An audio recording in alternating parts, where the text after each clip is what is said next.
اللہ نے بیمار کو روزہ چھوڑنے کی اجازت دی ہے، چاہے بیماری زیادہ ہو یا کم ہو. مسافر کو روزہ چھوڑنے کی اجازت دی ہے، چاہے سفر میں تکلیف اور مشقت ہو یا نہ ہو. البتہ تکلیف نہیں ہے تو روزہ رکھنا افضل ہے، اور بیماری میں بھی افضل ہے روزہ رکھنا. تو وہ بیماری جس میں روزہ چھوڑنا جائز ہے اس میں 2 شرطیں ہیں، 2 شرطوں کے ساتھ روزہ چھوڑ سکتے ہیں آپ. پہلی شرط یہ کہ اگر روزہ رکھا تو بیماری بڑھنے کا خطرہ ہو. آپ کو 99 بخار ہے، آپ نے روزہ رکھا تو 100 ہو جائے گا، تو آپ روزہ چھوڑ سکتے ہیں. چاہے چھوٹی بیماری ہو، چاہے گلا خراب ہے، آپ کا خیال یہ کہ اگر میں نے روزہ رکھا تو دوا نہیں کھا سکوں گا، گلا مزید خراب ہو جائے گا. حالانکہ گلے کی خرابی کو کوئی اتنی بڑی بیماری نہیں سمجھا جاتا. آپ کو چھینکیں آ گئیں، زکام ہو گیا، آپ کا خیال یہ کہ اگر میں نے ٹیبلٹ ابھی نہیں کھائی اور ابھی نہیں سویا ٹیبلٹ کھا کے، رات تک افطاری تک انتظار کیا، تو یہ نزلہ میرا بعض دفعہ صبح سحری میں نزلہ شروع ہوتا ہے اور ٹائم گزر چکا ہوتا ہے. یعنی آپ کا خیال یہ ہوتا ہے کہ بھئی سحری کا اتنا ٹائم ہے کہ میں بھی میڈیکل اسٹور سے جا کے دوا لے کر آؤں گا تو روزہ سحری کا ٹائم ختم ہو جائے گا، اور افطاری تک انتظار کیا تو زکام بڑھ جائے گا، تو روزہ چھوڑ سکتے ہیں. اب اس میں کوئی آپ کو تانا دے، چھینکیں آ رہی ہیں روزہ چھوڑ دیا، تو اس کو بولو اللہ سے جا کے بولو. کیا بولیں گے اس کو؟ بھائی اللہ سے بولو کہ چھینکیں آ رہی تھی کیوں؟ اللہ نے جب بول دیا بیماری تو بیماری ہوتی ہے، چاہے چھوٹی بیماری ہو چاہے بڑی بیماری ہو.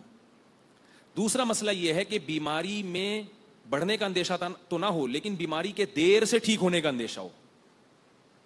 آپ کا یہ خیال ہے کہ اگر میں نے روزہ رکھا تو بیماری بڑھے گی تو نہیں، لیکن جس بیماری نے 2 دن میں ٹھیک ہونا تھا وہ 2 دن سے زیادہ ہو جائے گی. اگر یہ 2 کنڈیشن نہیں ہے تو پھر بیماری میں روزہ چھوڑنا جائز نہیں ہے، کیونکہ روزہ بیماری کو کچھ کہہ نہیں رہا نا. بعض بیماریاں ایسی ہوتی ہیں بھوکا رہنے سے جلدی ٹھیک ہو جاتا ہے انسان، اور یاد رکھو زکام ایسی بیماری ہے جس میں بھوکا رہنے سے جلدی ٹھیک ہوتا ہے آدمی. یہ تو میں اس لیے کہہ رہا ہوں کہ کسی کو ٹیبلٹ کھانی ہو تو پھر روزہ نہیں رکھ سکتا، ورنہ عام حالات میں بھوکا رہنے سے زکام جلدی ٹھیک ہوتا ہے. نہیں آ رہی بات؟ تو ایسے زکام کے مریض کو روزہ چھوڑنے کی اجازت نہیں ہوگی، جس کا یہ خیال ہو کہ یعنی کھانے سے اور بیمار ہوں گا تو وہ تو اور بیمار ہوگا. ایک مسئلہ یہ. دوسرا مسئلہ بہت اہم یہ ہے کہ پریگنینسی میں یا فیڈ کرانے والی خواتین، ان کے لیے روزہ چھوڑنا جائز ہے یا نہیں ہے؟ یہ مسئلہ بہت زیادہ پوچھا جاتا ہے. تو یاد رکھو پریگنینسی کوئی بیماری نہیں ہے، یا خاتون کا اپنے بچے کو فیڈ کرانا کوئی بیماری نہیں ہے. لوگوں کے بہت کالز آتی ہیں اور لوگ کہتے ہیں ڈاکٹر نے منع کیا ہے. آج صبح ایک صاحب کی کال آئی کہ ڈاکٹر نے کہا ان کو ہر تھوڑی دیر کے بعد پانی پینا ضروری ہے کیونکہ یہ بچے کو فیڈ کرا رہی ہیں، لہذا ان کو ہر تھوڑی دیر کے بعد پانی پینا ضروری ہے. میں نے کہا یہ کب سے ضروری ہوا ہے؟ آدم علیہ السلام کے زمانے سے لے کر آج تک ہماری ماؤں کے دور تک تو پانی پینا، ڈاکٹروں کے ہاں تو صبح اٹھ کے 48 گلاس پانی پینا بھی ضروری ہو گیا. سنا ہے 48 سے تھوڑا کم کر لیں. ایک صاحب نے بتایا کہ ڈاکٹر نے کہا کہ صبح 6 گلاس پانی پیا کرو. میں نے کہا اللہ کا واسطہ نہیں پیا کرو. ابھی اس کی ڈیٹیل پھر کسی اور وقت بتاؤں گا. دنیا میں کوئی جانور بھی صبح اٹھ کے پانی نہیں پیتا، الا یہ کہ رات کو پینا بھول گیا ہو یا پیاس بہت لگ رہی ہو، وہ بھی صبح کچھ کھانے کی طرف جاتے ہیں. تو میں نے کہا ان سے پوچھیں کہ یہ کب سے، یہ صرف آپ کی وائف کے لیے، یہ ہر خاتون کے لیے کب سے ہوا یہ؟ تو یہ بات یاد رکھیں، فقہا بیان کرتے ہیں کہ پریگننٹ عورت یا دودھ پلانے والی عورت جب کسی ڈاکٹر سے روزہ چھوڑنے کی اجازت لے گی تو 2 شرطیں ہیں. ایک تو یہ کہ ڈاکٹر اس فیلڈ کا ماہر ہو، نمبر 2 وہ ڈاکٹر دیندار ہو، رمضان کے روزے کی اہمیت بھی جانتا ہو. نہیں آ رہی بات؟ میرا خیال ہے بہت سے ڈاکٹروں کا اپنا روزہ نہیں ہوتا، وہ رمضان کی اہمیت ہی نہیں ہے ان کے دلوں میں، وہ ذرا سی باتوں پہ عورت کو اجازت دے دیتے ہیں روزہ چھوڑنے کی. تو پریگنینسی یا فیڈ کرانا یہ کوئی بیماری نہیں ہے.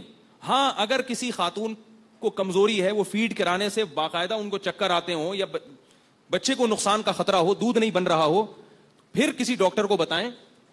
پہلی بات، اگر وہ ڈاکٹر دیندار ہوگا تو وہ ایسی ٹیبلٹ آپ کو بتا دے گا یا ایسی خوراکیں آپ کو بتا دے گا جو آپ مغرب سے لے کے صبح سحری تک نان اسٹاپ کھائیں، اور اس میں اتنی انرجی ہوگی کہ وہ آپ کو صبح سے لے کے شام تک ریلیکس کر دے گا، اور آپ کی یہ فیڈ کی ضرورت انشاءاللہ پوری ہو جائے گی، اور آپ کو خوراک کی چندہ ضرورت نہیں رہے گی.